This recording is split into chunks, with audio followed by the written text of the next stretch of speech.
Bu domla o'zi nima deyapti? Nima uchun Makkaning havosi toza? Biz Toshkent shahrimizning havosi uzuq.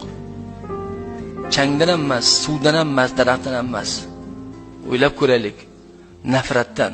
Osmondan olib gapiryaptimi deganlarga ajoyib bitta javob. Payg'ambarimiz sollallohu alayhi va sallam va sahoba ikromlar o'tirishardi bitta majlisda.